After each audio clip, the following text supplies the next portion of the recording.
some shade going on.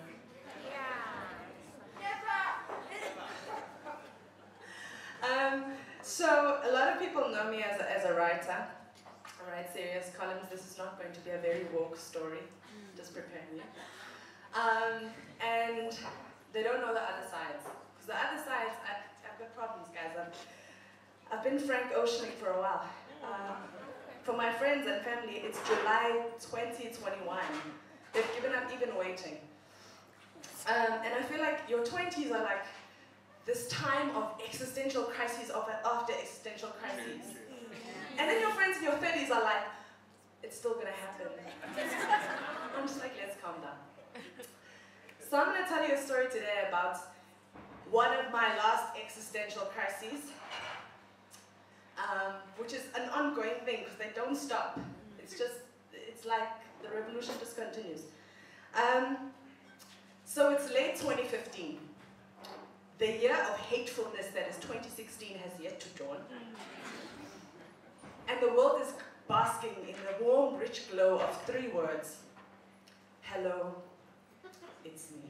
And me, I am evangelizing on every single social media site. I'm like, yes, Adele, slay me, queen, do the damn thing.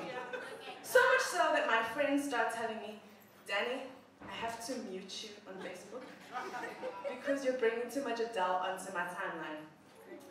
Do you know the severity of muting your friend on social media in the digital age? I was cut.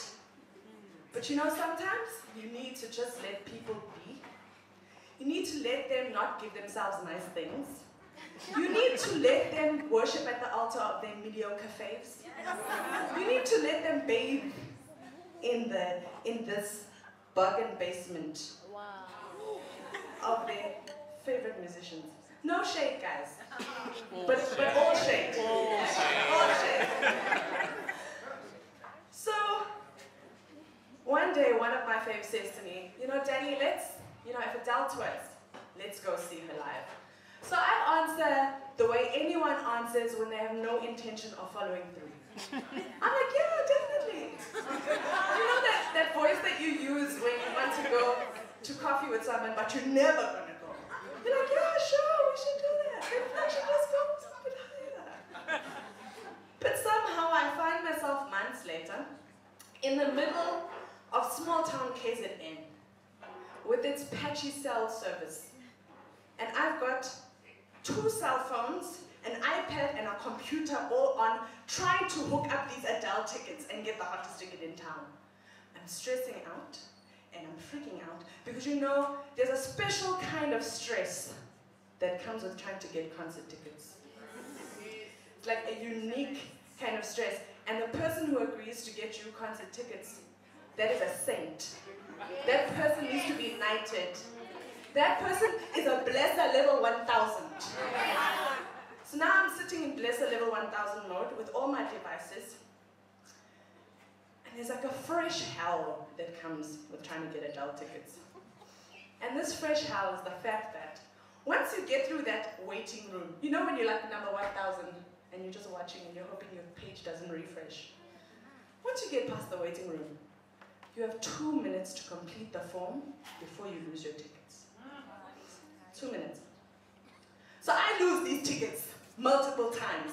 I'm just losing them all over again. I'm distraught, I'm stressed out, I'm freaking out. I'm standing on the couch trying to get better cell signal, and I'm on Richard Branson's sad cellular network.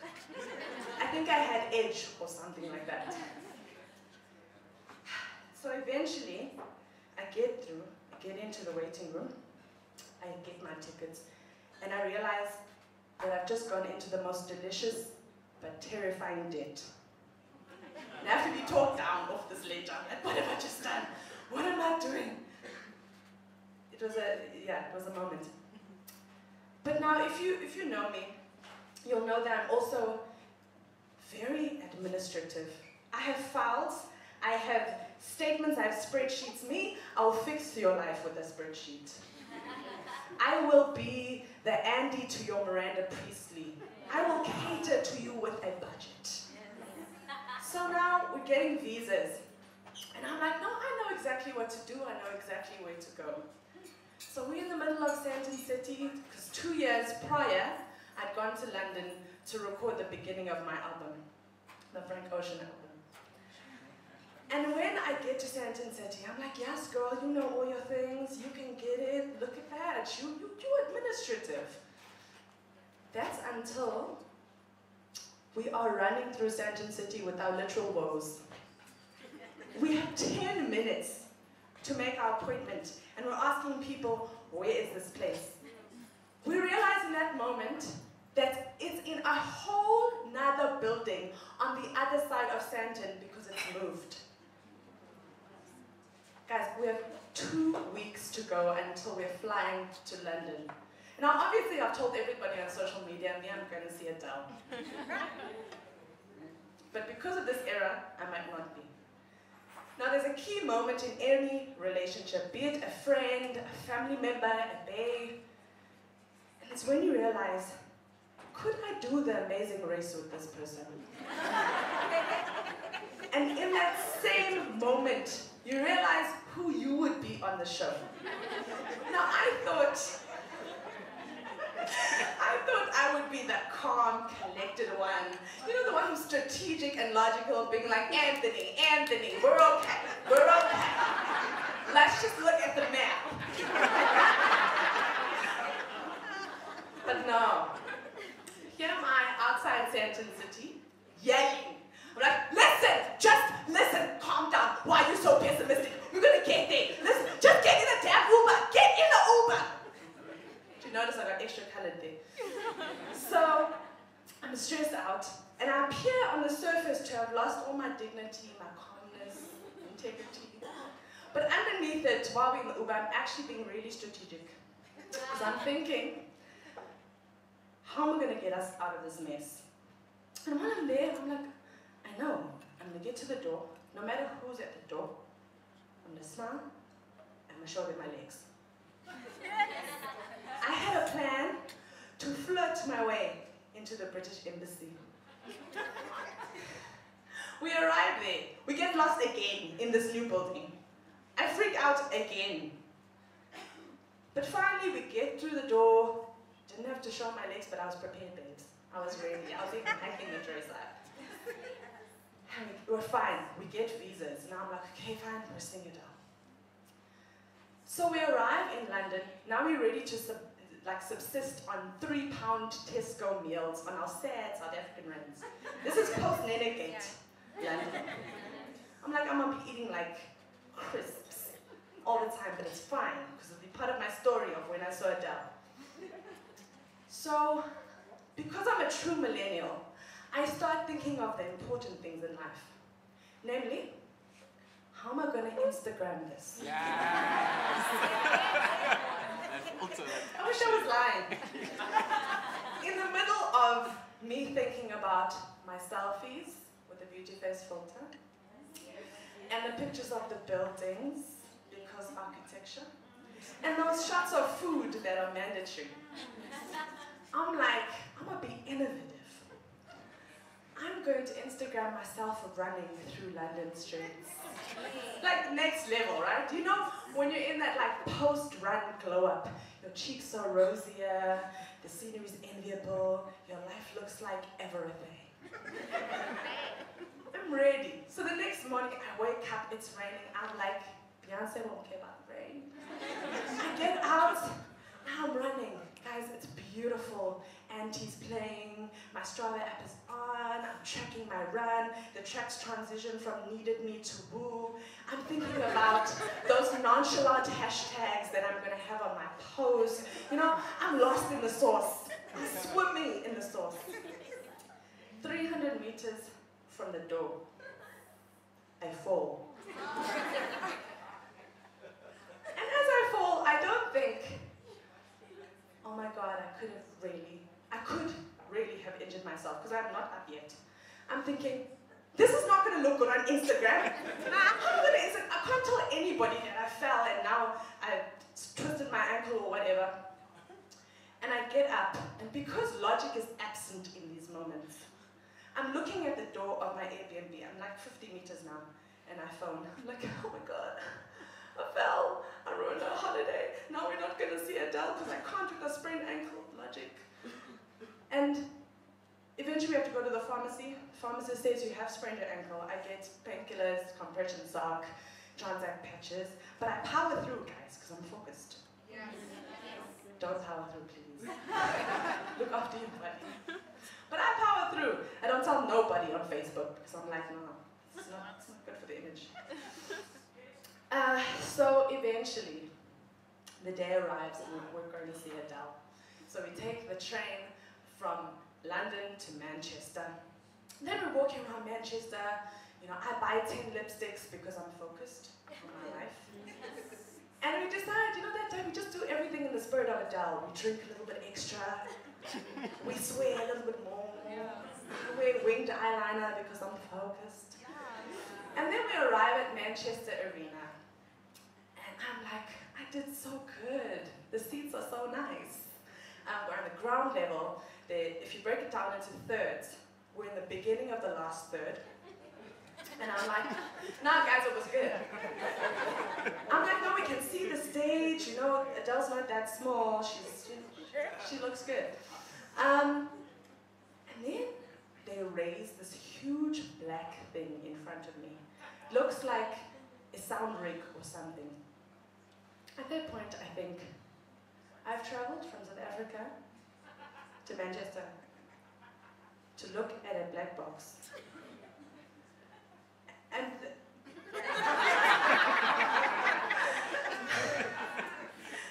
I'm spending 30,000 rand to look at the black box. At that point, I'm so stressed that I'm ready to go peek Becky with the good hair on the manager.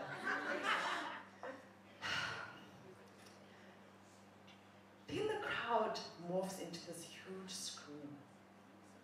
And I'm like, Adele's on the main stage and me, black box. And I hear the opening chords of Hello. Guys, I'm here. They say, Tsechos there. Through this black box emerges Adele. Because this is actually a stage. Guys, Adele is meters from me. Meters. She's like glitter and nails and hair. And then she opens her mouth to sing. Her voice is sorcery. Her voice is an impossibility. Her voice is an unsolvable equation. I'm not lying to you. I literally start looking around to locate the GPS coordinates of this voice. Because I'm like, how do you open your mouth and that comes out? That's just... Now I think I'm going to be myself at the concert. I'm going to be evangelical. I'm going to be like, yes, Adele. A little bit. I'm the girl that they meme at concerts.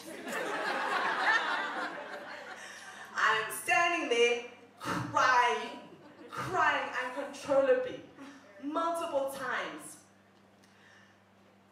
I'm listening to someone like you, mouthing the words, sobbing, guys.